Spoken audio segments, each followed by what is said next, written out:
everyone. Good morning and good afternoon and good evening to you from wherever you're joining. It gives us tremendous pleasure and honor to have with us today Sri Manish Sisodia, who's the Deputy CM and Minister of Education, Delhi government. Before we kick off this very exciting talk and dialogue around the happiness curriculum, may I invite you to join me in a small mindfulness exercise. I invite you to find your feet on the floor. Close your eyes if you're comfortable, or just focus your eyes on a single object for a moment and focus on your breath. Take a deep breath. Let it fill your lungs and let it out. Another deep breath. Let it go right to your heart, to your stomach, to your abdomen. Fill your upper body and then let it out. In the next breath, let the breath go deep into your knees, into your calves, touching your feet and your toes. And let it out. And as you take your next breath, imagine and experience your feet getting grounded deep into the earth, joining with the roots of this earth, and let it out. And as you take your next breath, experience the earth taking you into its womb and caring for you and nurturing you. And let your breath out. And you feel ready, you can open your eyes. We can begin.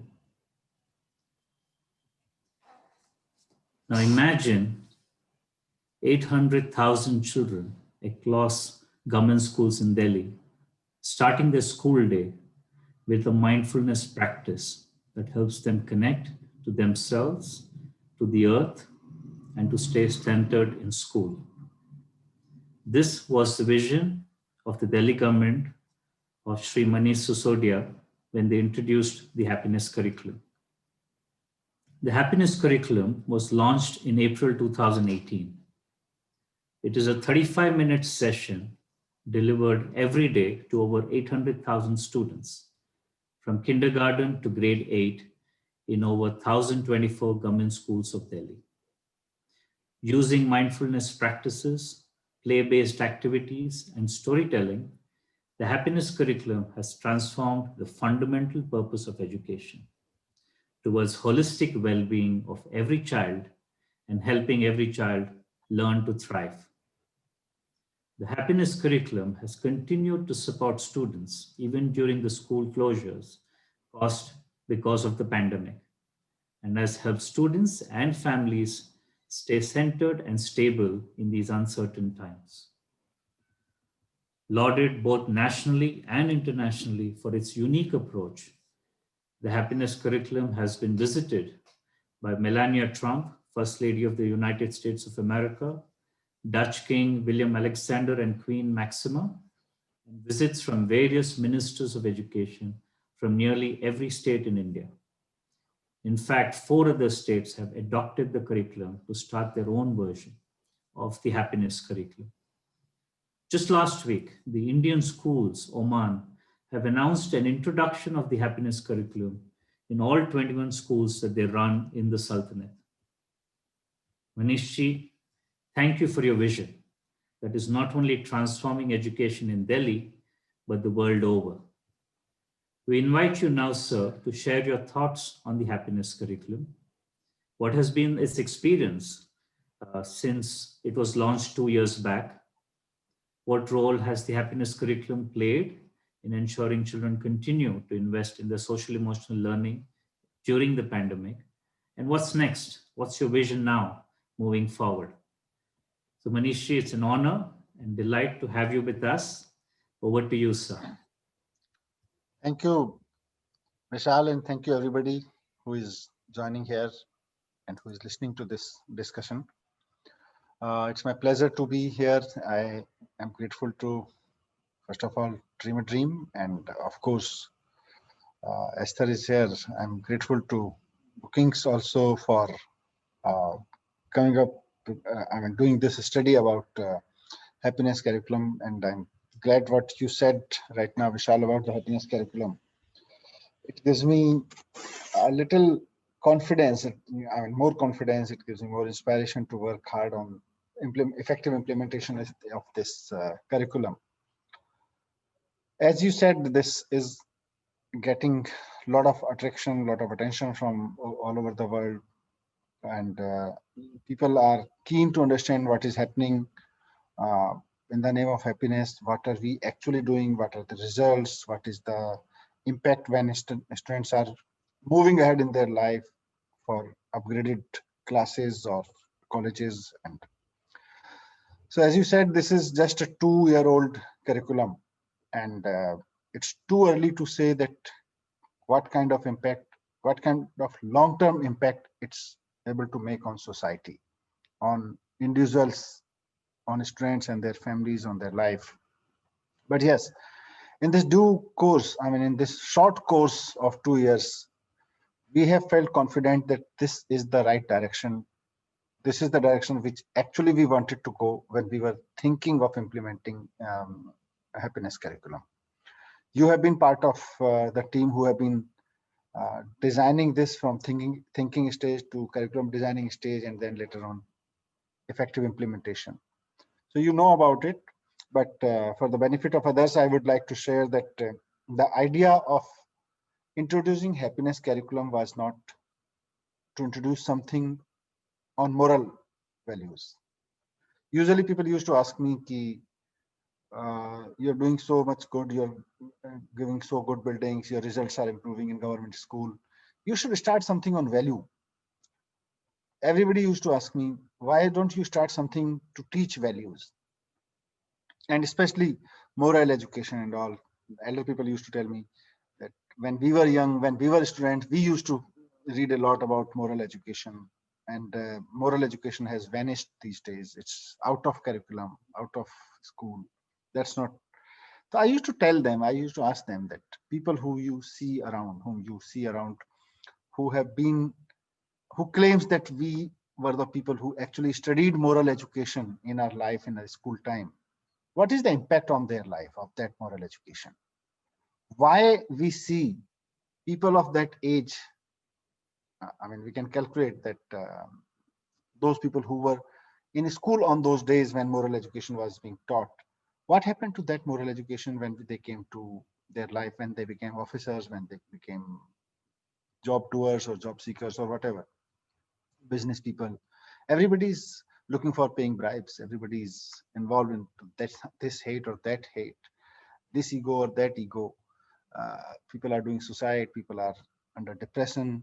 A lot of reports are coming that people are not able to cope up with the job pressure. Forget about the study pressure and social pressures. So why is not that working? Why is that moral education that we used to remember that yes, there was a time when moral education was part of our regular education system? Why the product of that moral education are not able to survive? Why are they depressed? Why are they corrupt? Why are they not happy?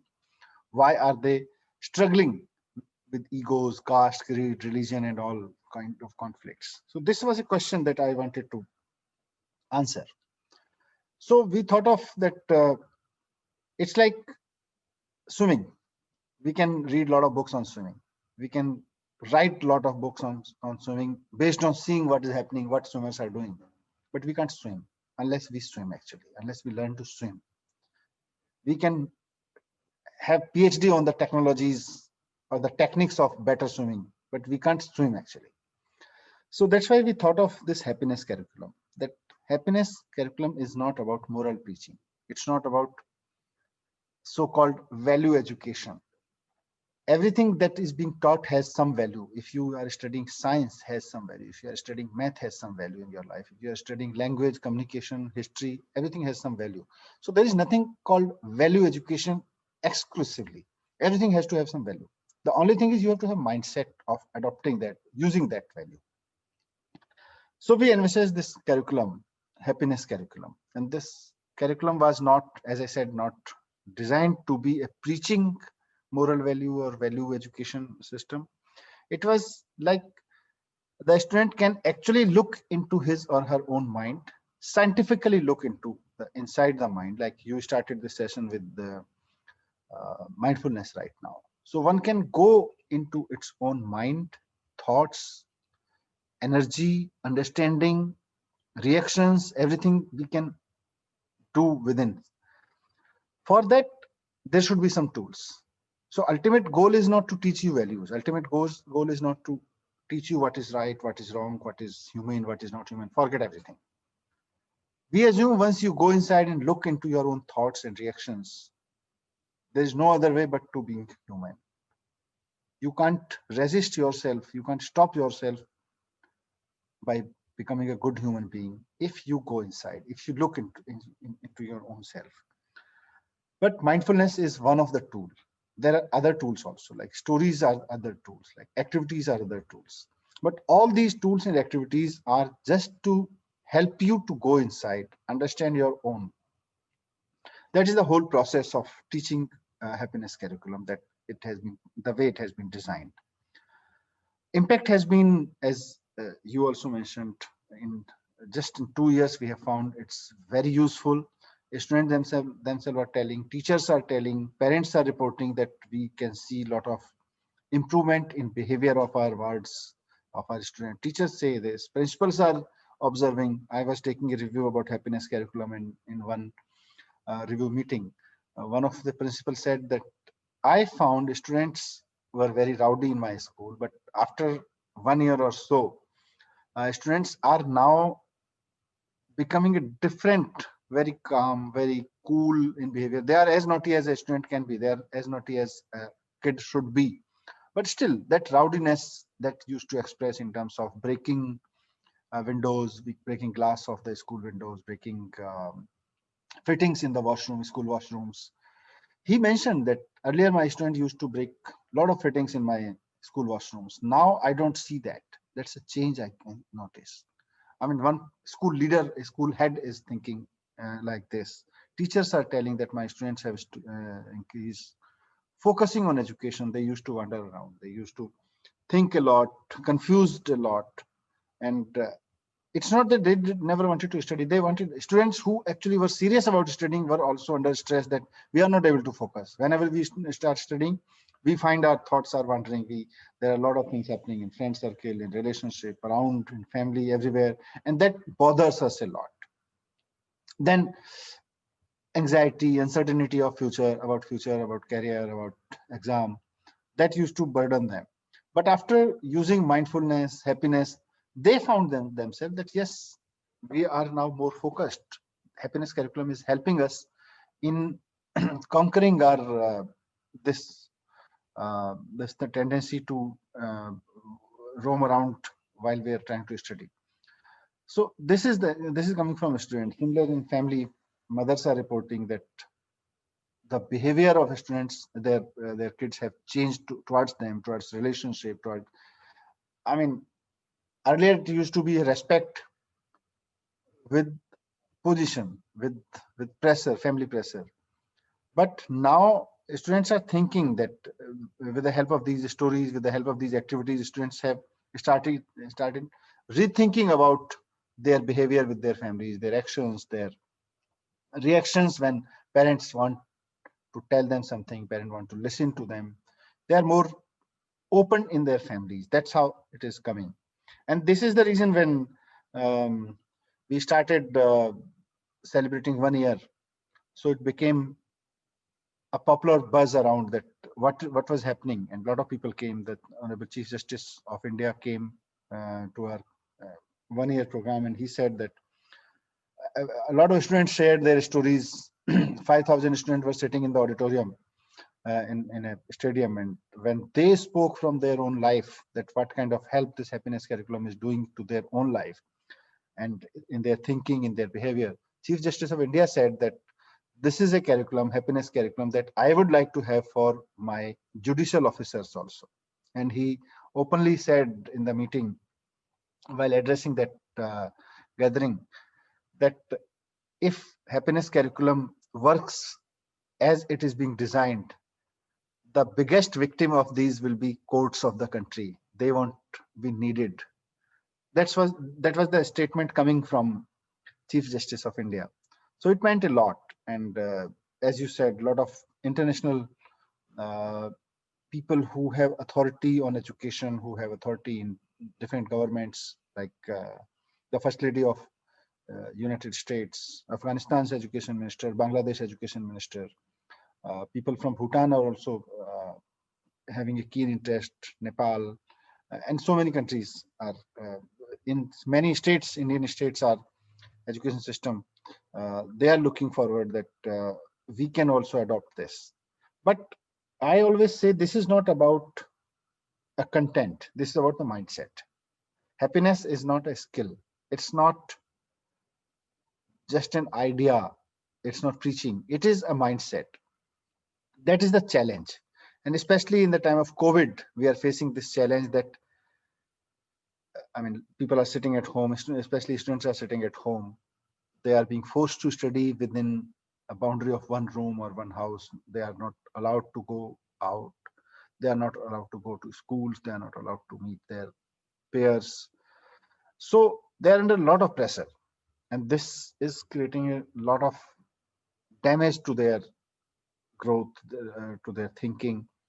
So we have been enforcing happiness curriculum deliberately, that this is the right time to, when people are sitting, when people are under different, never seen, such a stress was never seen in human history. When people are passing through that, then let's enter into their life, let's make some positive contribution to their life through this happiness curriculum. So we enforced it through our teachers, and I'm glad it's happening. Yesterday only I met almost 20 of the kids, and I was asking them what you have been doing. Most of the kids told me that we have been talking to our families, we have been sitting with our families on meditation, we have been sharing the stories of happiness, we have been conducting the activities that we did in our school during happiness classes with our family members, brothers, sisters, and others. So it is entering families now. That's a good thing. But as I said, if we say how we would like to implement this, and how, when we would say this is the success, it would be a success when the mindset is changed, especially from the nursery to 8th grade, kindergarten to 8th grade, when the mindset is being developed in the school system. If happiness becomes the approach of that student, because we all face challenges, we all live in different odd conditions in our day-to-day life, whether in job, whether in personal life, whether on roads, whether on whatever we do, even if we drive, we have odd situations. So then happiness mindset is needed. That happiness mindset helps us if we are on road and we are into traffic jam. That helps us not to honk so much, to understand that there's a traffic, and the traffic is the reality of the road. It can't change if we honk much. So this is what we are forcing. We are visualizing that if we can see change in mindset, if we can see establishing the happiness mindset after 8 or 10 years of this course, that will be the success. But again, the biggest challenge is we can visualize, but how to assess whether it's coming or not. Impact of, I mean, can we measure it? So I think time and society will tell if we can see changes. Yes, we can see changes in families are reporting, classrooms are reporting changes, schools are reporting changes. But these are the changes which are being reported right now from the site. When these students are offsite from happiness class, regular happiness class, how they behave, how they live is important to us. So the ultimate result that we want to see, we would be able to notice that whether it was successful or not might be when a student who has been studying in grade 1 or 2 in last 2 years, after 8 years, when they reach grade 11, 12, or maybe when they reach college, those would be the time when we can have some measurements that are we successful or not. But yes, as a low hanging fruit, it seems to be successful, and we are confident it would be a success at long run also. I need, as I've been saying, many of the people who are here have been contributing, but I want more contribution to this, because challenge is that how to measure. How to measure, at least it's like designing a car or designing some tool which you apply, you test it. So how to test in a way so that it doesn't become a regular exam, but yes, based on that assessment, based on that measurement, we can say that yes, now the person is fit to go to the society with happiness mindset. That's the ultimate thing. I need help in that, and I'm hopeful that all of you will work together to tell us how to measure at this testing stage whether the student is ready or not, or do we need to do something more for him. Thank you very much. Thank you very much, sir. Thank you for your continued wise words and inspiration, and continue to push us to contribute more to this education reform journey that you have embarked on. Really appreciate this. Thank you. And now we move on to a panel moderated by my colleague Sucheta Bhatt. So I'll invite her to take over from here. Thank you. Thank you. Thank you so much, Shri Manish Sisodia ji, for joining us. I fully agree that the bigger game and the more important change is the change of mindsets. So now I'm very excited to invite our esteemed panel. We thought we could use this time to really deep dive into some of the aspects of the happiness curriculum that the Honorable Deputy CM has touched upon. So to introduce my panelists today, I have with me Shweta Dayani. She's an 8th grade student at Sarvodaya Co-ed Vidyalaya in Delhi. She loves poetry, singing, and music. And she's here to share with us her experience and perspective on the happiness curriculum. I also have with me Sri Shailendra Sharma. He is the Principal Advisor to the Director Education Government of NCT Delhi. In this position, he works closely with the Directorate of Education in conceptualizing and introducing large-scale reforms aimed at improving the learning level of children in government schools of Delhi. I also have Esther Kerr. Esther is a professorial fellow at the University of Melbourne and a former senior fellow in the Center of Universal Education at Brookings Institute. She co-authored the report, Development of Student and Teacher Measures of Happiness Curriculum Factors, that was developed by the Brookings Institute, and Dream a Dream. I'm also very honored to have with me Geeta Goel. She's the country director at the Michael and Susan Dell Foundation in India. MSDF has been focused on improving school results for underserved students and increasing their access to high quality education since 1999. In India, the foundation has committed nearly INR 15 billion to its core programs in education, livelihood, and financial services. Thank you so much, Geeta, for joining us. So to get us started, I thought I would really start with Shweta. Shweta, if you could just tell us, what has been your experience of the happiness curriculum? And if you have seen any changes in yourself, in your peers and your friends with the start of the happiness class? Good morning, everyone. Before taking happiness class, me and my friend are not able to understand what teachers teach us, but after taking the happiness class, we are able to understand that what teacher said, and our patience level is also get increased, and we will able to we will able to think deeply about some topics. Great. And how do you feel, do you feel any difference in your relationship with your teachers or with your family? Yes. Now I share my feelings with my family comfortably, and they are also understand my feelings, what I felt. So it's very it's very good for me, and it's like ये बहुत अच्छी बात है कि अब हम एक दूसरे को समझ सकते हैं, और हम अब एक दूसरे को जब हम समझ सकते हैं तो जो भी हमारी प्रॉब्लम्स है वो आराम से अपनी फैमिली के साथ शेयर कर सकते हैं, और हमें किसी भी बात से डर लगे, चाहे हमें कोई भी टेंशन हो, वो हमारी टेंशन को दूर कर सकते हैं. तो इसलिए हैप्पीनेस क्लास का बहुत बड़ा रोल है मेरी लाइफ में, और इससे मेरी लाइफ में बहुत चेंजेस आए हैं। Thank you so much, Shweta. I will come back just to quickly translate. Shweta was saying that there's been a big role that happiness has played in her life because she's now able to express her feelings more openly with her family, with her teachers. So thank you so much, Shweta. Shailendra ji, if I may ask you, this was a big change that had to happen. So what was the kind of preparation that you had to do to really get everybody on board with this idea? And if you could also tell a little bit about how you went about building capacity in the system itself for a change of this nature.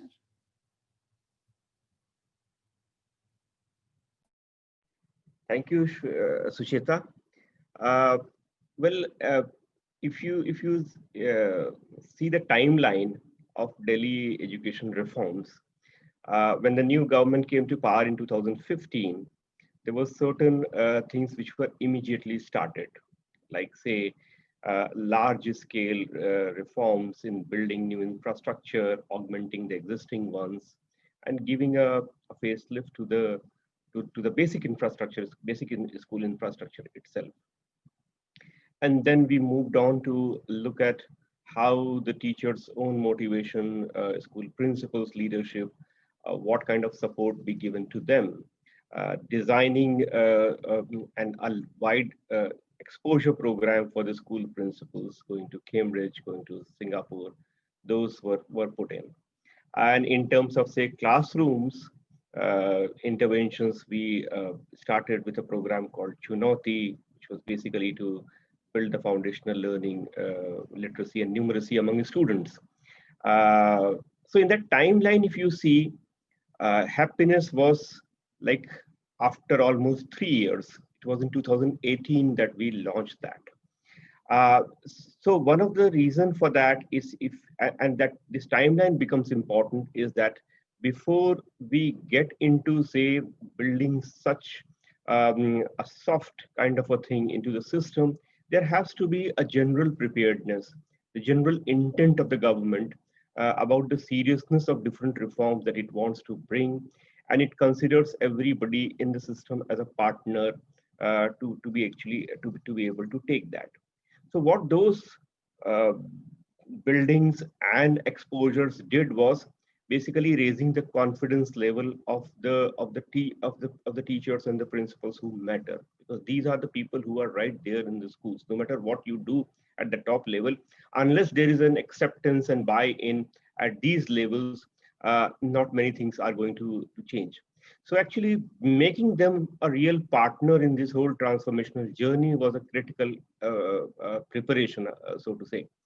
And if I were to talk about more direct preparation for something like happiness curriculum was, and this was shared to us by many teachers, that one of the things that we actually did was we started through these interventions questioning certain assumptions which were right there into the school education system. And those assumptions was, if you build a school, it's education. If you appoint a teacher, it's an education. If you train a teacher, it's an education. But getting into more nuance, are all these things aligned to actually impact the life of the child? What kind of learning is happening? Are the learnings truly inclusive? Is every child getting an opportunity to participate? Is every teacher feeling the ownership to do things that they think is important for children? These are the questions which were never addressed or touched upon. So one of the things that happened through, say, interventions like Chunauti and Mission Bunyad, wherein we were focusing on children's basic reading level or mathematics ability, is that who are the children in the class who cannot do that despite going to, say, grade 6, 7 and all? The ones who are left behind, the ones who are sitting behind the class. And Shweta will share probably more on that line, कि वो जब एकदम पीछे बैठे हुए हैं, उन पर नजर भी नहीं जा रही है टीचर की. But through Chunauti and Mission Bunyad, the way it was designed, the whole objective of that actually necessitated that you reach out to the last child in the row. So engage with the last child in the row to be able to talk to that child कि आपकी क्या दिक्कत है? How can we help? So when we did that, So this classroom became more inclusive and ready. So therefore, when happiness was launched, by that time teachers were already used to engaging with all children in the classroom. And this was the prerequisite of the happiness curriculum. It is not about another syllabus that has been brought in, which needs to be completed in a certain time frame. It was more about engagement with the last child in the class. Every child should get an opportunity to participate. There is nothing right or wrong in terms of response.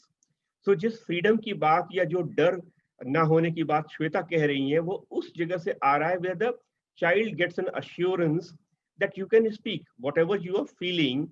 If you have heard this story and you disagree with certain character in the story, if you disagree with certain plot, you have the freedom to speak about it. You can differ, you can disagree with the rest of the class, and that's the level of confidence that the child should have. So there was no quest to kind of say find the right answer, but actually to be able to internalize, think within, and be able to express what I am thinking at that point in time. So that was the kind of platform that was. Coming back to the more specific training, of course, when we launched the program, it was a big engagement. So all the teachers, about nearly 18,000 teachers, were given the responsibility to conduct happiness class in their respective sections. Those were given an orientation. Each school was asked to designate a happiness coordinator. There's a happiness cell which is there based in one of the district institutes who were assigned, say, districts to visit. So there was a lot of what you say engagement and discussion. And one of the things which the Brookings reports also points out is that as a result of this, so suppose in a school on an average, there are 18 teachers who are conducting happiness class. There was a lot of coordination and discussion among them, okay, how they are going to plan their lessons, how they are going to plan their activity. So it was more like a, say, support from the top, orientations and well-designed handbook, and followed up with an opportunity of, say, peer learning in the schools, where more and more interactions can happen among the teachers to design as to how they would want to conduct these activities in their class. So these were some of the things that were done to actually prepare the teachers to conduct these classes.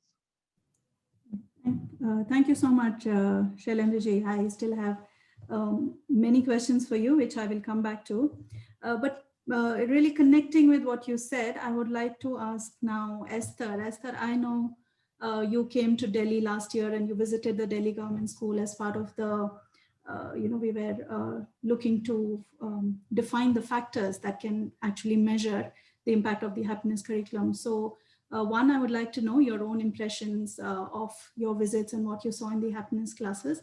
And also if you could share with us the insights that you had from the study itself. Right, thank you, Sujata. I think a couple of the things that Mr. Sharma has just talked about are the things that really stood out for us as well, and particularly this statement about the last child in the class. This absolutely is aligned with the Sustainable Development Goals and the idea that we must give equal learning opportunities to all students. And so I think that's a very nice way of putting it. That last child in the class, of course, is not the last child. He's one of many. And so the other thing that has really come out to me with the happiness curriculum and the orientation of everybody who has spoken about it from within Delhi that I've come across is there is the focus on both the child and on the teacher. And it's not merely a focus on the child and the teacher as fulfilling roles, but a focus on the child and the teacher, each as people. And that's a very different focus than merely thinking about there being some role models as teachers and some learners as students. We're saying these are people together who are in one learning space, and we need to be thinking about what each brings to the classroom. So going over to what our observations were last year, I think the thing that really stood out for me was the the willingness of children to speak, and they were willing to relate their experiences and their thoughts, very much as we've just seen with Shweta. So this is an environment where, rather than children merely putting up their hands when they know an answer to a question, when they think they're going to be correct or hopefully not incorrect, that's one thing. But where you have children who are willing to share their experiences, willing to talk about feelings or observations, where they're willing to hypothesize, this is a very valuable thing. This is a very precious sort of a learning environment. So seeing that eagerness of children willing to share was a huge indicator for us of something happening in those particular classrooms. So I'm aware of the fact that in the happiness curriculum guidelines, there's information about the teachers accepting what the students say, accepting responses. And, you know, in these early days of the happiness curriculum in particular, as teachers become accustomed to new ways, is very, very important to deliver or to establish trust. Very important that students don't feel that their responses might be disagreed with or might be devalued in some way. And so the guidelines from the happiness curriculum, I think, have been very, very supportive of teachers enabling that to happen. Now, of course, we know that this is not inevitably happening in every classroom, but what we saw is it is happening in classrooms. And of course, this is like a seed, it will grow. And I very much appreciated earlier Manishi talking about it might be 8 to 10 years. It could be less, it could be more, but things take a long time. So each step forward is a step to be celebrated. So we also were involved in some focus groups, both with teachers and with students while we're in Delhi. And again, there was this eagerness and willingness of students to share, and it was very dynamic. So we can start to see the impact of how teachers relating to students is an outcome of the happiness curriculum. Yes, it might be about we want to promote self-awareness, mindfulness, and the rest, but the relationship dynamic and environment is a very, very important piece of this particular puzzle. And so for me, that was a very important finding, that it's how teachers interact with students that support their self-awareness, their ability to focus, and the development of constructive relationships. And so what is developed is a teaching learning environment that offers the students the opportunity to query or ask questions in respectful ways. It enables the students to interrogate information, to question what they're learning, so that they learn at a deeper level. So I think the happiness curriculum has that reality in many classrooms and the potential for many other classrooms to change the dynamic in the classroom to one where there is a thinking but respectful, active learning space.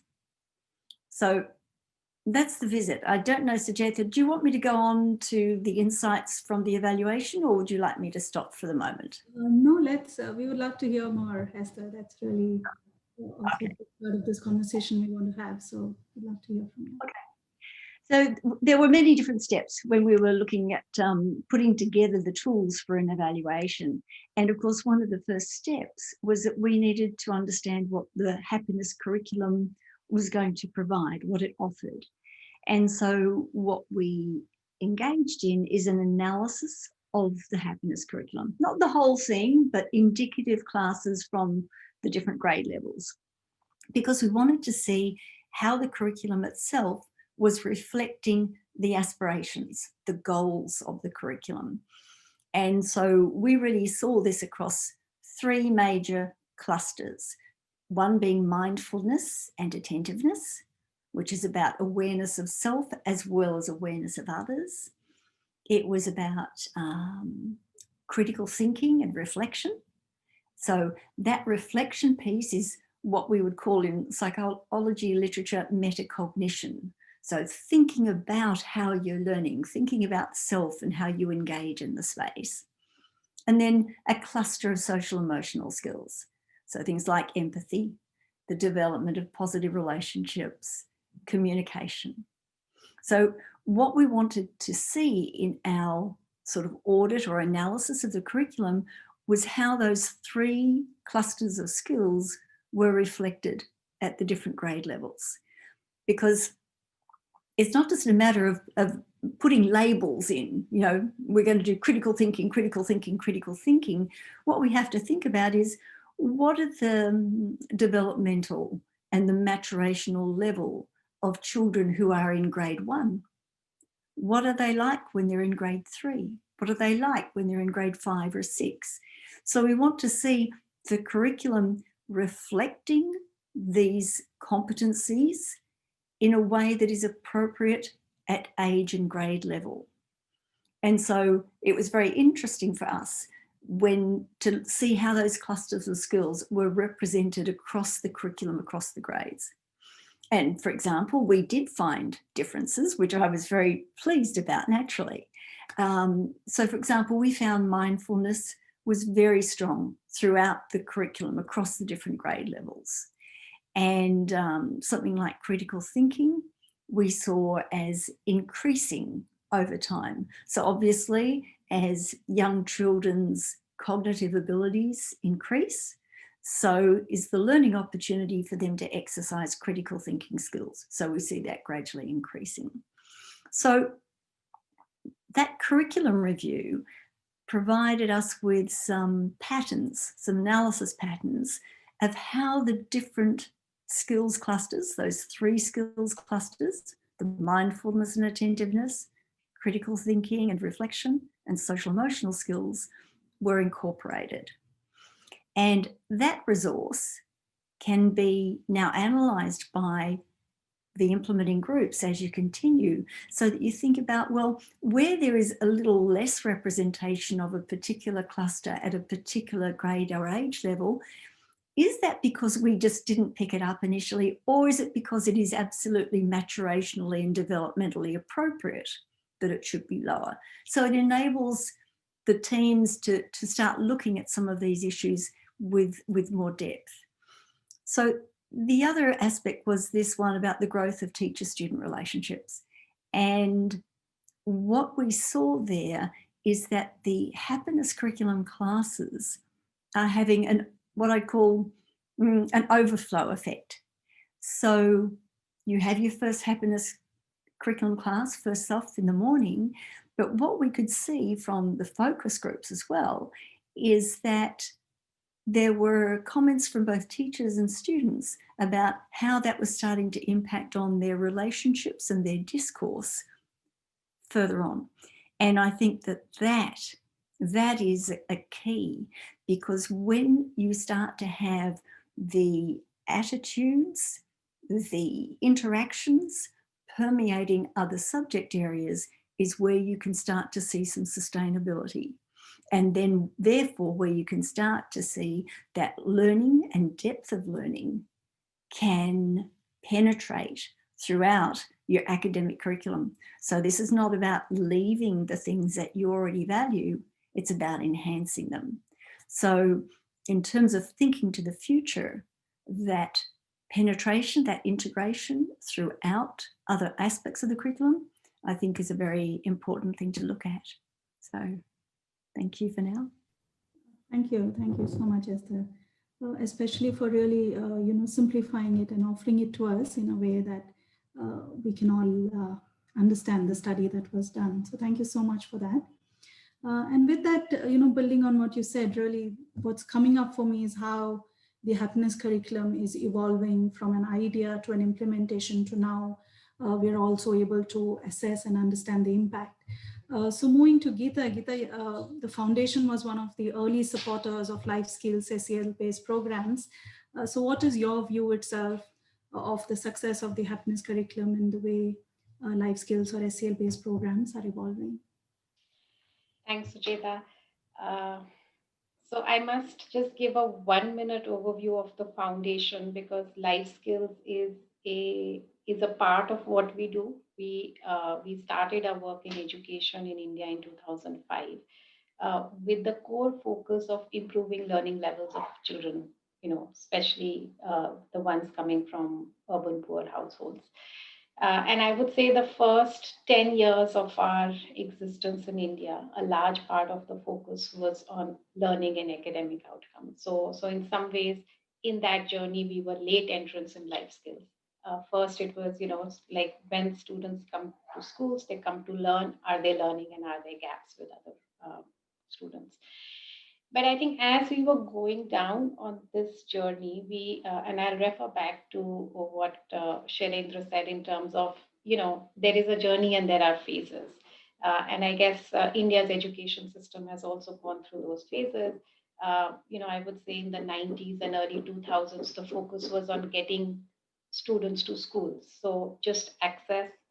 And as we started doing that, I guess infrastructure, the quality of infrastructure in schools, toilets, this, that. I mean, not to say that we've completed that journey, but I would say we had some success in that. And then I would say from mid 2000 to now, the focus has shifted on quality of education.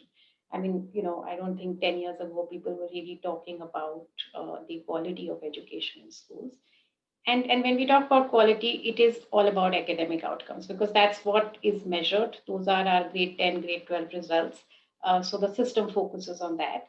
And I think again, we've not won that battle, but as we're going through that journey, we realize that we are ready for the third phase in the journey, where it is about holistic development of children. So I would say, happiness curriculum definitely fits in very well into that part of the phase of the education system. I would say as a first step, it's galvanized a lot of success in terms of, and I think we've just heard Esther, like just getting the content and the context right, getting all, Shailendra talked about getting the teachers and the entire education department focused on it, getting the delivery right, the training right. I mean, there's a lot of implementation pieces behind it. So that's, I would say, a great step one of the journey, just in terms of getting people to focus, making it more, in some ways, tangible. I would say where we need to go from here, and I think Manish ji referred to this, is really how do we ensure that we are on the right track? How do we continue to measure the impact of this? And yes, the longitudinal studies will take 12 years, when today's grade 1 child moves out of school. But really in a 1 year, 2 year, like, what are the surrogates of success that we can see? So I think the building on the evidence base becomes extremely critical. So that's, I would say, where I see this moving forward. The second piece where I see it moving forward is that yes, today there is the 45 minutes or the 1 hour that every teacher and student spends on the happiness curriculum. How do we really embed this in the 8 hours that the students are, the 6 hours that the students are in school? So it's not that, it's not just in the happiness class that the teacher picks up the student on the last bench, but also in a mathematics class. And it gets tougher the more you integrate it into academics, because in math, there is only one right answer. So you cannot, encourage a student who's given the wrong answer. Whereas if you're discussing experiences and stories, it's easy to engage the class. So how do we, I guess, change the mindset for, first for the teachers and then for the students, so that it's not restricted to the 45 minutes, but really becomes a part of our schooling system. So yes, I would say, I mean, just to summarize, it's a great success. It's a great first step. Let's continue to build on the evidence base, and let's continue to think about it as part of the entire schooling system, rather than just one curriculum with, so it's not like a math subject. I mean, I really think it's a very important, and it needs to get embedded across all subjects. And I mean, the last thing I would say is that yes, the Delhi government is calling it happiness curriculum, I mean, and it is a lot around mindfulness and anchoring the student. But at the end of the day, and again, picking up on what Esther said, it's actually a combination of life skills. What we are doing is equipping students in schools today to, for their life outcomes, whether it's just job related, employability, or just leading a healthy, happy, successful life. So I would say, different components of these life skills or 21st century skills, how do we break it down and continue to assess them? And again, not just assess them from a pure system lens, but also assess them for a teacher, for a student, uh, because then it becomes tangible. There's more accountability, more buy-in, because when we're dealing with large systems, we cannot rely solely on the conscience levels or goodness of the teachers that they will adhere to it. I mean, much as we would like to. So I would just say more measurement to bring in more accountability is really as we see it moving forward. Uh, and I would say where, I mean, if I can just take a minute to step back and say where this fits into the foundation's approach and mission is, I mean, yes, the foundation was set up in 1999. I think that's the same year as what Dream a Dream was set up. So we do share a common birth year. But, the foundation was also set up with the objective of saying we realize that young students and youth have the power to reshape society. So, how do we empower them in an equitable way so that the world of tomorrow is really a better place? And therefore, the whole equity and opportunity became very important. And again, just the way the happiness curriculum is designed of, ensuring that every student speaks up, participates, is, I would say, a core um, embodiment of one of the principles with which the foundation was set up. Thank you. Thank you so much, Geeta. I think you kind of read my mind, because where I wanted to go forward with this conversation is really looking beyond just the happiness curriculum. Since I was also part of the team from the beginning, I do know that the vision was just not about one class in the school calendar, but really a much more holistic approach itself to education and preparing children for the unpredictability now of the present and the future. So I think you've already spoken about it, but if there's anything else, any perspective you want to share on how you see across India itself, it might be in the nonprofit space or the education space, moving more, whether it's called the happiness curriculum or, other different states are also calling it with different names. Just a little bit perspective on, do you see that the space itself, whether in terms of interventions or educational reforms, is changing in India, and any role that you see yourself or the foundation play in actually making that happen as well? Yeah, I would say, Sucheta, I mean, again, it's much more a part of the dialogue today than it was even 5 years ago. And I would, give credit to the Delhi government to be such a strong champion behind it that it has become, I mean, that's definitely one of the reasons it's gotten into limelight. Yet I would also say that even globally, the focus on overall well-being of the student, has definitely increased. There are, I mean, OECD, World Bank, there are, several studies which talk about how not just the academic outcomes will be important for students, but the importance of great resilience, collaboration, problem solving, especially in the context of, I mean, definitely 2020, when we've learned that things are very much beyond our control. But also just in the context of the dialogue that had started earlier on the future of work.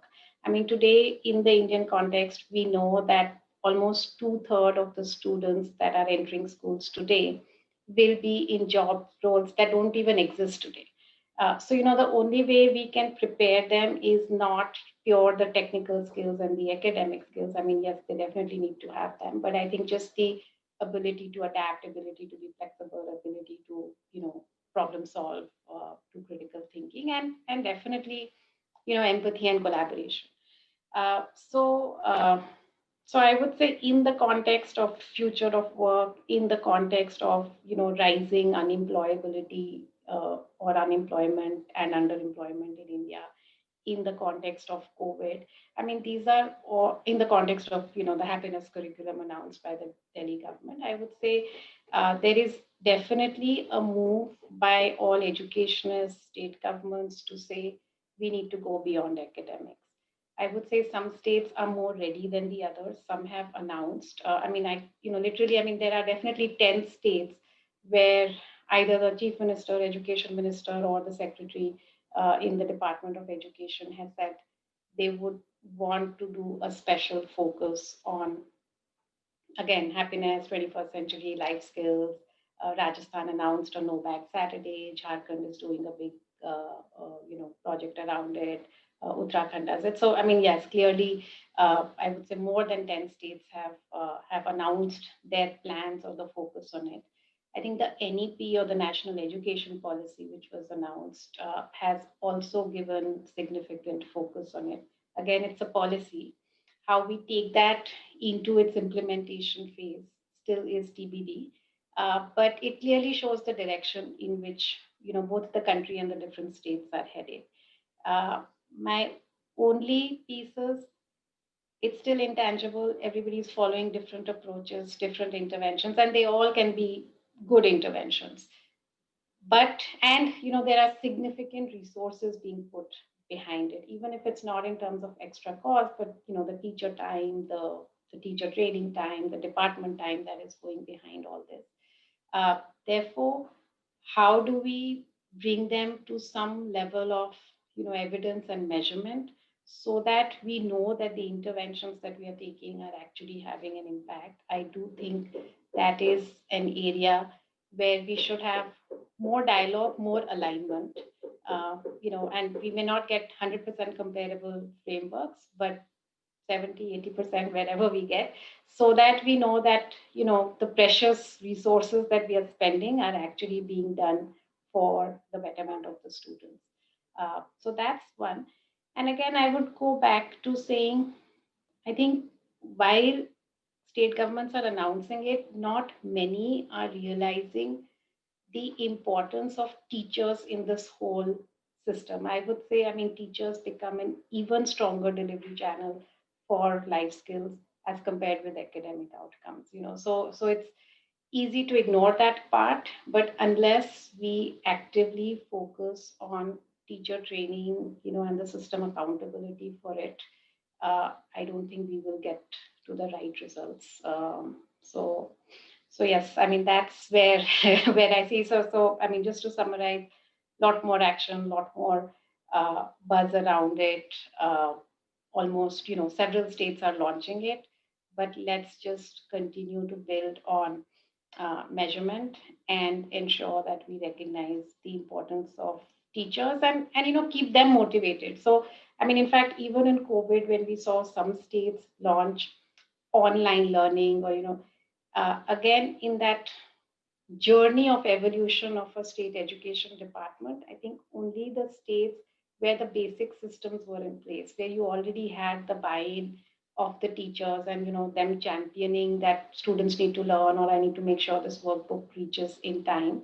I think those are the states that have shown better results and better engagement with the students as compared with others. So I would say, just again going back and reflecting on the I don't know if I could put it on a benchmark, but just the level of evolution of a state department to take on more such projects, because this definitely needs buy-in, championship.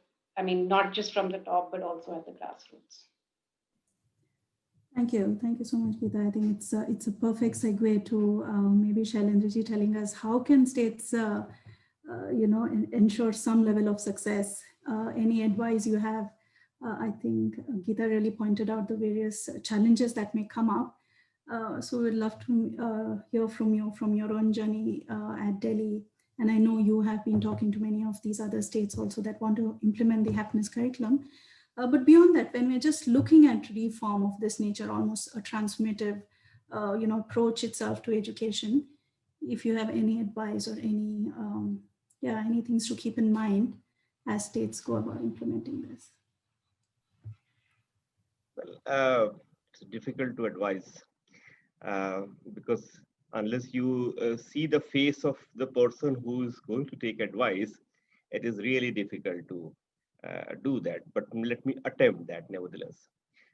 So if I were to say, what I personally believe is that happiness curriculum should not be seen in an isolation.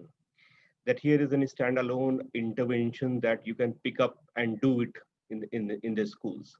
It is so very much connected with what happens inside the schools. What is our expectations of it? I'll share with you a very interesting incident that happened a couple of days back in my colony. There was this elderly guard who was reprimanding a person who stepped out from his big car, and he had parked it in a way that there was a space for, say, two more cars to be parked. But the way he had parked is that it was blocking any such possibility. And this guard says कि आप तो पढ़े लिखे हो, इतनी पढ़े लिखे लगते हो, इतनी तमीज नहीं है. So what Esther he meant to say was that you seem to be educated, schooled, and you don't have this much of manner how to even park your car. Now I was curious, so I asked this guard later on, "Ki Dada, how much have you studied?" He said, "Nee, this person must have been in his mid-60s or so." He said, "Nee, in my time there was no school, so I've never been to school." But the expectation of this person is that if you have been to school, there is something that you must have learned. He's not asking about how much science you have learned, how much mathematics you have learned, but the basic decency and manner as a civic citizen, what is it that you are doing? So that's the expectation. And I think we will have to recalibrate our expectations of education. What do we expect of? New education policy is a good benchmark, some pointers, but that's the questions we will have to ask. And among this, asking these questions, first of the thing that we need to do probably, since you have asked for my advice, I'm giving the advice, is that this segregation that happens, here is this academic subject, here is this social emotional things, here is this measurement and assessment piece that we will do, and here is the pedagogical thing. I think there is no need for making this compartmentalization and the things. If you have noticed, the first thing that Shweta shared here when she was telling her experience about the happiness curriculum, what she talked about two things, patience and understanding. कि अब और patience class में हमें आता है, हमें अपने विषय और समझ में आते हैं. श्वेता यही बोला था ना आपने? And as a child, if you recollect your own journey in the school, and I think at least I was so like called out many times कि ध्यान नहीं देता. The teacher is teaching and you are like wandering somewhere else. You are looking outside of the window and you are somewhere else. And very often I would be asked, pay attention. And I would be finding this question, how I want to pay attention, but how should I do that? I don't know this. No, so I'm sure the way you are laughing, that's the case with many of us. So a lot of things is expected, but the way the schools are designed, there must have been the reason why it was designed in a certain manner, which continue to exist to a large extent even today. But going forward, that design itself is not required if you are looking at the 21st century need. And this is what the Deputy CM was mentioning when he was launching happiness curriculum. Ki we are reasonably sure that the child who passes out with good marks from our schools, we can say that probably he might become a good engineer, he might become a good doctor. But can we say for sure that he would be a good human being? Can we say for sure that he would be a good citizen? We don't know. We have no answers. And increasingly, these are the things which keep coming back to our conversations that we have. In this time of pandemic, when everybody was locked down, now ask Shweta, how much of her, say, science learning or mathematics learning came to rescue at that point in time? Kitna usne madad kiya us dauran mein? What is the thing that came to you? What is the thing that you missed the most? What is the thing that you needed the most at that point in time? And are our schools doing that? Our schools, are they building us for that?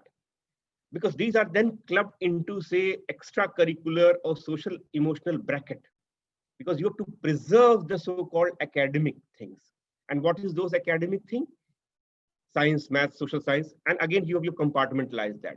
Not that those are not important, but what I feel is that these subjects also, I mean, you can, and this is what some of the teachers now share to me.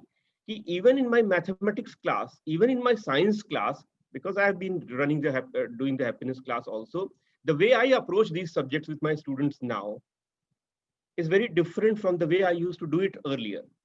So in my mathematics class, where a lot of children would be like coming to the class with a fear of the numbers, when I open up and give this opportunity, come make mistakes. Nobody is there who cannot make mistakes. Come, we will rejoice that, because from the mistakes we will find the way out. It changes the whole thing. So that is what we will have to probably look at it. Similarly for assessment and measurement. I mean, why these have to be seen? We as anybody would want to know, want to understand कि जो हम कर रहे हैं, is it making any difference? Is it making any impact? And a very interesting, I mean, you can see today I was reading a Dalai Lama's interview, and the first thing that he said was very interesting. He said everything is not based on faith, but also on analysis and reason. Now, when you talk about assessment and measurement, it is basically seeing that the thing that I am doing, is it making the desired impact? It is not rocket science. It's not besides कि हम अभी कुछ कर लेंगे and we will measure at some point in time. I mean, I am doing certain things at this point in time, and I need to understand. I need to know whether my children are understanding it, whether the goal with which I set out to do things is being attained or not. It is for me as a teacher to know first and foremost, and then rest of the system per se. So as a result, it needs to be thoroughly integrated with whatever we do. And this is what in the happiness also, though we did not say that we are formally measuring and all, because measurement and assessment has a different connotation in our setting. So therefore we did not, but it doesn't mean that there was no element of it. And one of the key thing of that measurement was that you are not going to move to the next story till the last child in your class has participated in it. Now you have to do that. You might take 3 days to complete one story or 30 days to do that, but that's the critical thing that you will have to do. So you check that, whether you did that, whether the child followed that. Moving on to the next subsequent things, what are you noticing? Are you noticing any change in the child? Is the child who would just speak once, is she speaking more than that? So these are inbuilt into it. You'll have to do. And of course, I'm not claiming that this is the way it happens in all the classes, but inbuilt in that whole design is that part. So what I would to sum up my pieces of advice is that stop looking these things into isolation. Here is this academic, here is this non-academic part, this is a measurement part, this is non-measurement part. We have to start reimagining the school as a whole. What happens inside the schools, what happens with children, and in this whole journey, what role teachers have to play, what role parents have to play, and how children have to be made partner in the whole thing.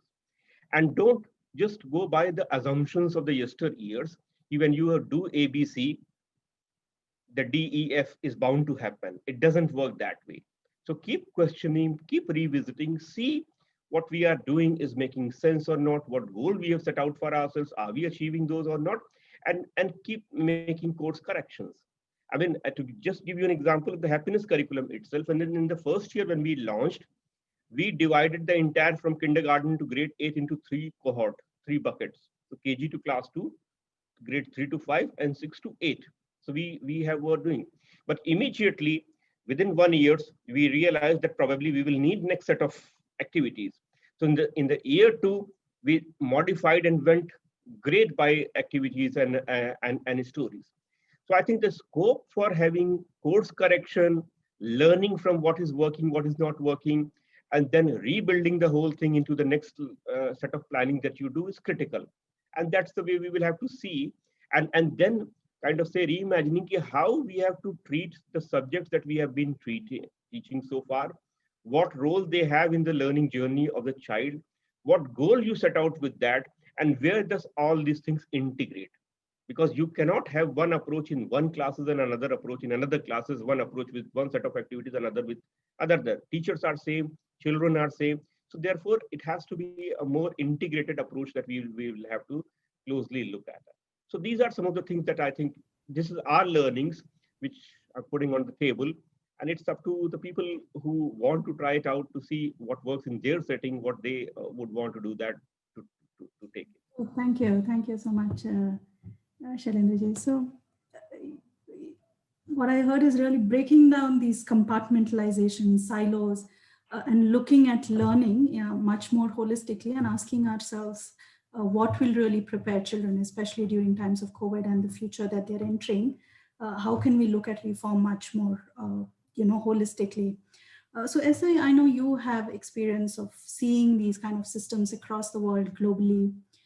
Could you share with us, either some, do you think it's possible, what Shailendra is saying, and have you seen that happen? And if you have any, perspective on how we could do that, if anything that we could learn on how we could do that. Sure. I absolutely agree with what Shailendra has just said. Yes, there are other programs, but I'll give you a couple of examples. So if we think about what's happening even in Asia, and the work that UNESCO has done, UNESCO Bangkok, around the Happy Schools framework. One of the points around that is that it doesn't really have the same learning focus. It's been very much more around the social emotional aspect. Whereas what we see in the happiness curriculum is bringing in both the social emotional as well as the cognitive. So starting more to be integrated into what has been seen traditionally as the domain of formal education, which has been primarily around cognitive outcomes. So at one point, we've got Happy Schools framework from UNESCO at one end, we've got traditional systems at another, and it seems to me that maybe the happiness curriculum is starting to be in this middle space. But what makes sense to me is that we try to bring the happiness curriculum and the formal academic curriculum together so that we do have this integration, because as has been pointed out, we have traditional education systems of silos. So we have the science faculty, we have the maths faculty, we have the social science faculty, and each of these not only has a different set of expertise, they have a different way of teaching.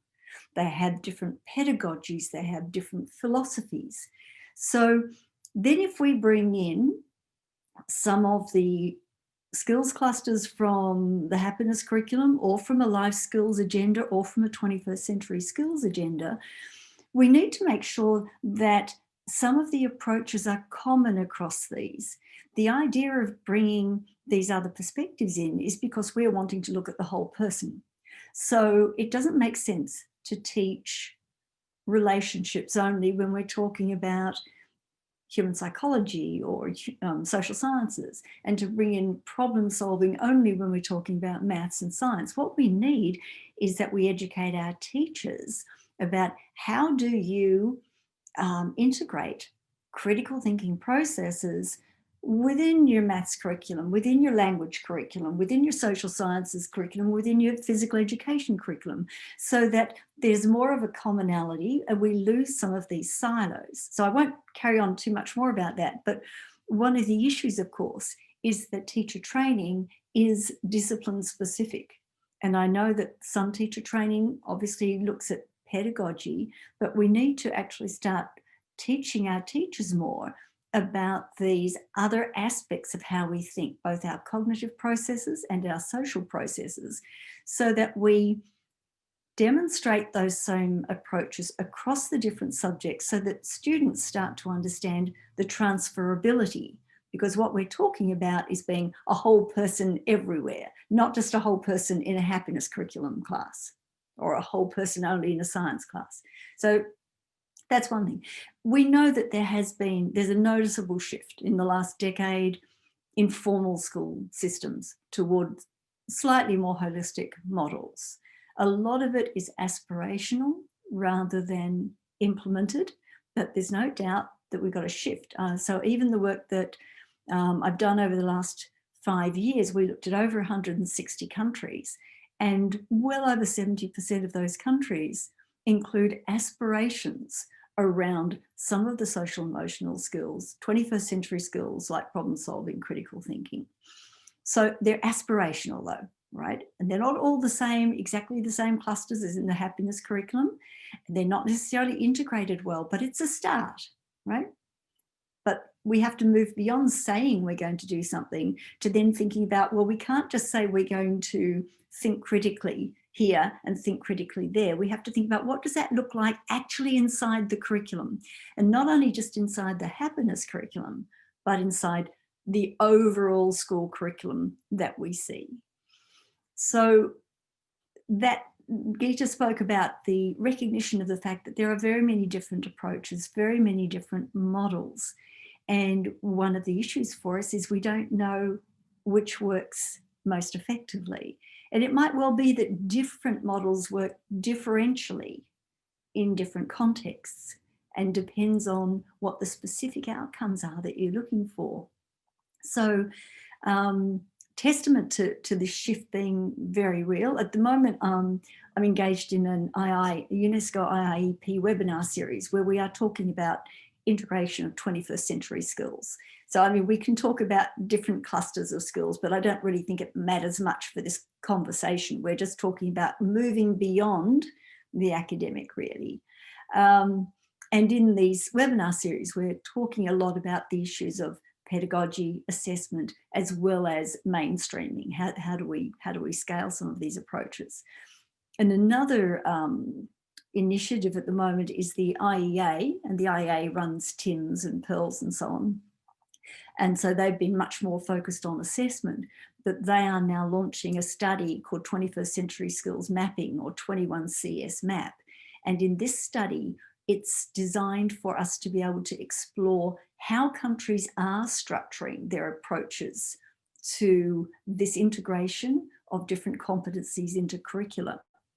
And so the idea here is that if we can find out not only what competencies are being valued across the different systems, but what the different structures are that are being used to integrate into formal education curricula, then at least we understand what the playing field looks like.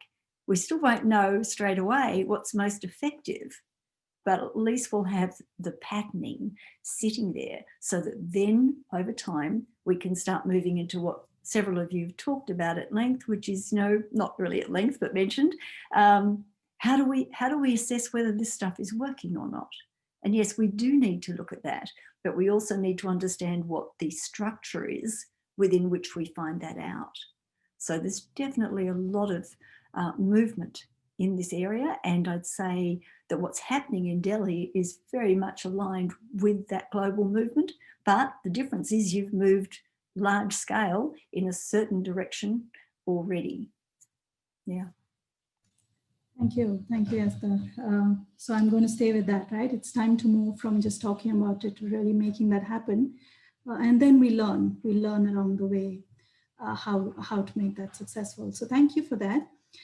So for those of you who are on Facebook, if you would like to ask us any questions, we have a few minutes for questions. You can put it in the comments on our Facebook page. You know, if it's possible, we will take it. But to start off, the opening question I know Shailendra-ji had a question for Shweta. So if Shweta, you would like to respond that during COVID, during the lockdown when schools were shut, what was it like? And do you feel that the happiness curriculum you know, played a role during that time? And you know, आप हिंदी में भी बोल सकते हैं, English में भी I can translate. तो इस कोरोना में और लॉकडाउन में हैप्पीनेस ने मुझे बहुत सुनाई नहीं दे रहा है शायद, थोड़ा सा दूर से. हाँ. कोरोना टाइम और लॉकडाउन टाइम हैप्पीनेस ने मेरी बहुत हेल्प की है.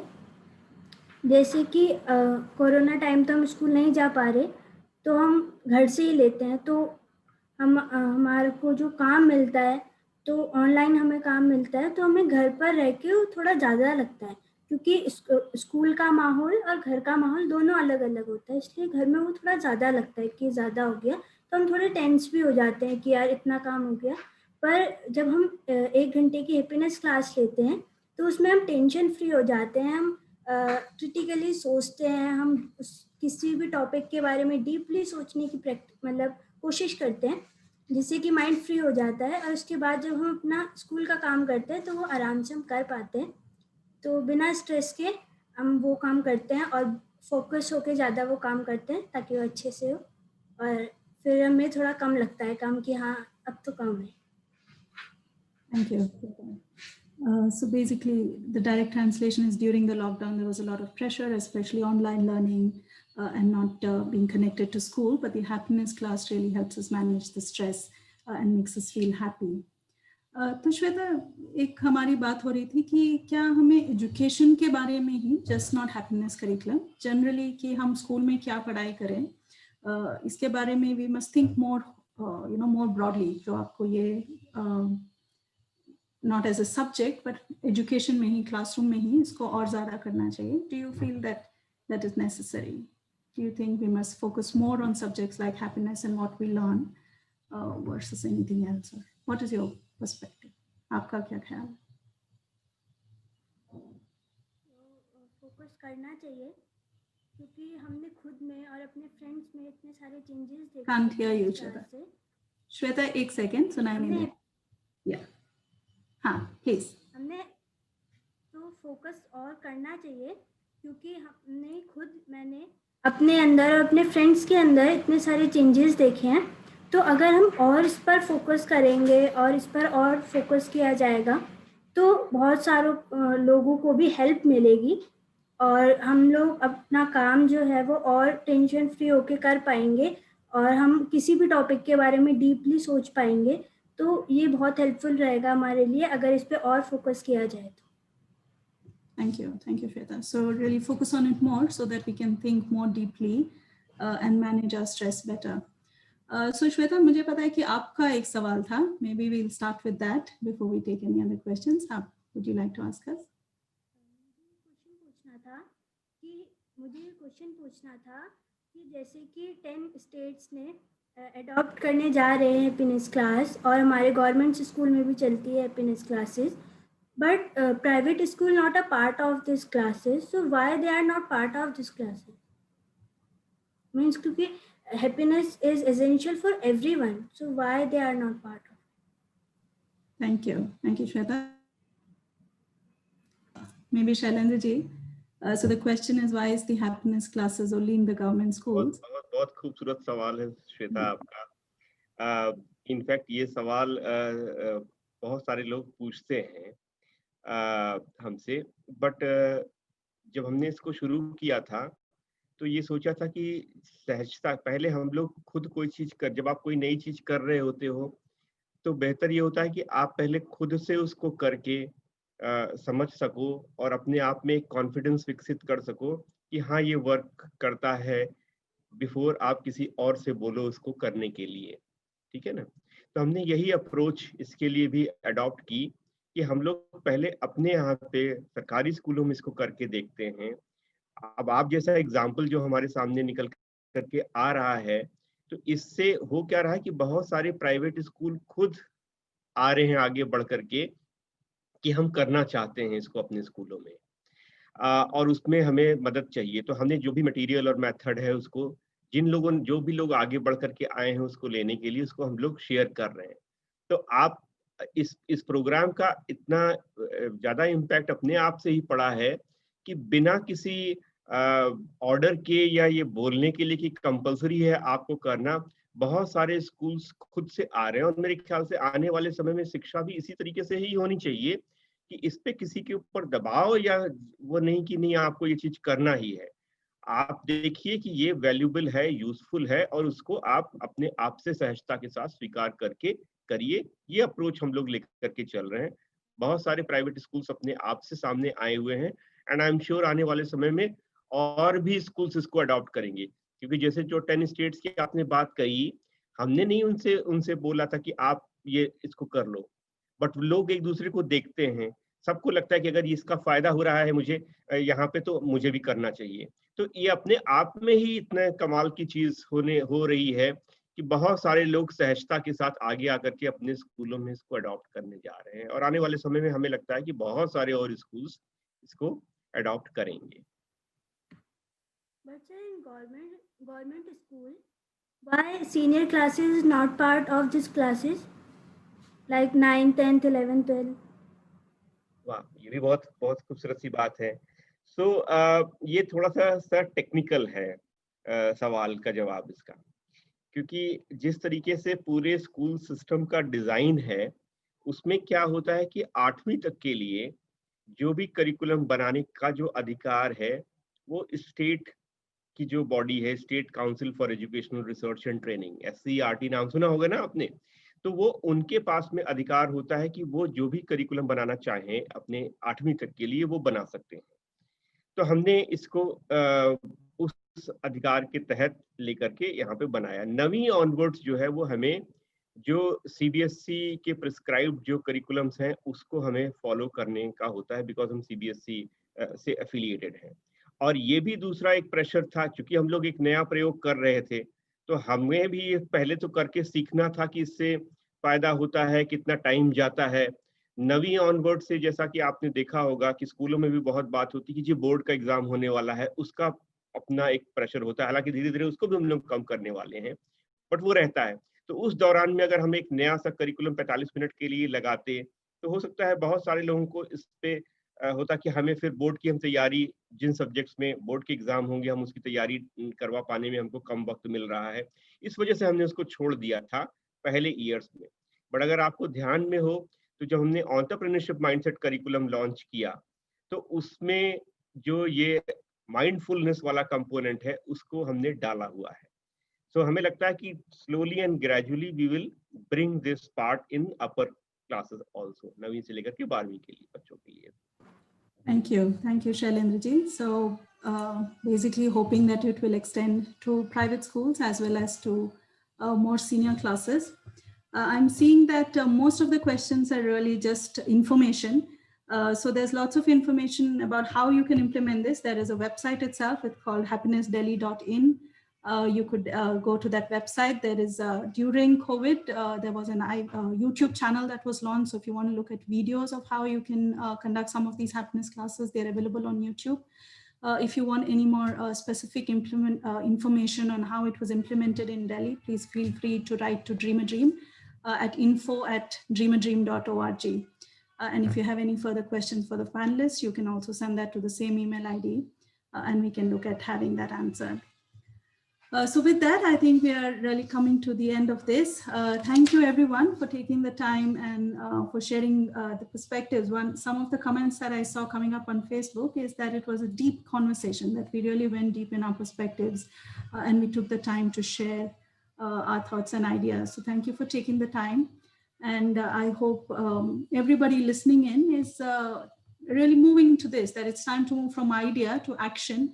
And it is time to look at how are we preparing children with the skills and the happiness and emotional ability to deal with the present and the future, which is currently so unpredictable.